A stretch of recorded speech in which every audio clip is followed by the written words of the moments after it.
I think that politics in Spain, unfortunately, they move on like osmosis into the clubs, depending on the place where they are located on the territory. Obviously you have Barca with all of the independence issues and the Catalanist sense of belonging or whatever.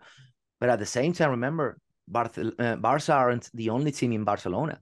You also have Espanyol, and there's also that kind of rivalry because both of them not only represent a matter of colors and sense of belonging to a club, but also the political mentality of both clubs is very, very different.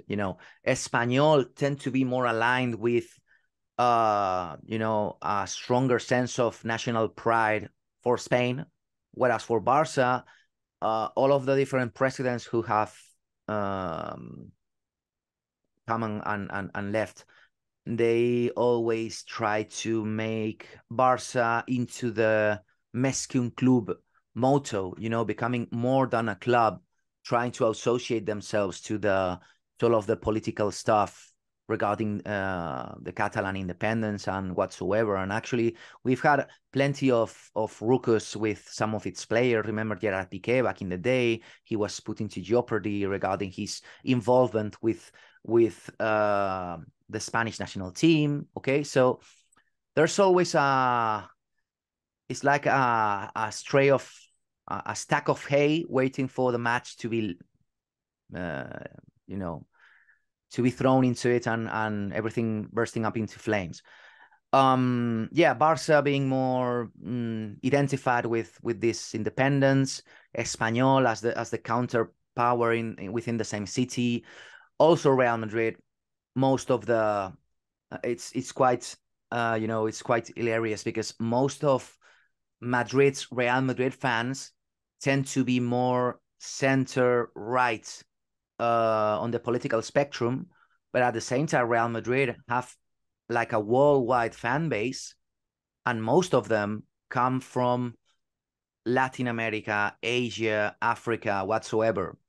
And that kind of collision between identities and political allegiances is quite funny because they can have Real Madrid as a common sign, but most of the time their ideology couldn't be much further apart. Okay, you also have obviously the Basque Country, but I think that has lowered the level of spiciness in the last 20-25 years. Back in the day, both Athletic Club and Real Sociedad, even Osasuna in Navarra, they had that kind of sense of belonging also with the land where they were, their region, the colors of the flag. Remember that whenever there's a Copa del Rey final, for example, and Barca and Athletic Club played against each other, the Spanish national anthem was geared for the whole minute and a half when it was booming on the speakers, because Barca fans weren't keen on it, and also Athletic Club fans weren't keen on it.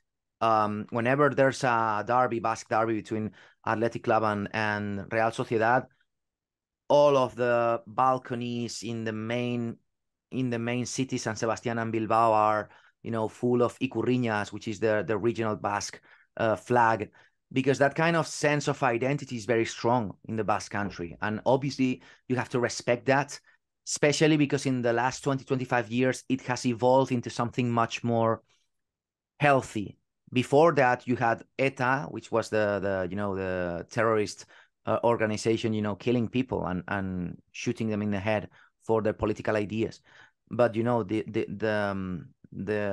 death of ETA and its being deleted from society has made things much more palatable over in the Basque Country, fortunately for everyone, okay, for both people living there and people coming from outside. Back in the day, if you were a Real Madrid, Valencia, whatever, any team fan, and you went to Pamplona, for example, Remember that you have the license plates. Now they are different, but back in the day you had like the little V if you came from Valencia, M if you came from Madrid. And if you had your car being parked there next to the ground, you attended the game, and later you had possibly or a tire being, flat out spiked, or maybe the glass being broken or whatever. Some kind of destruction to your car because of the climate that we had back then. Things have settled a bit in that sense, and I think that's great.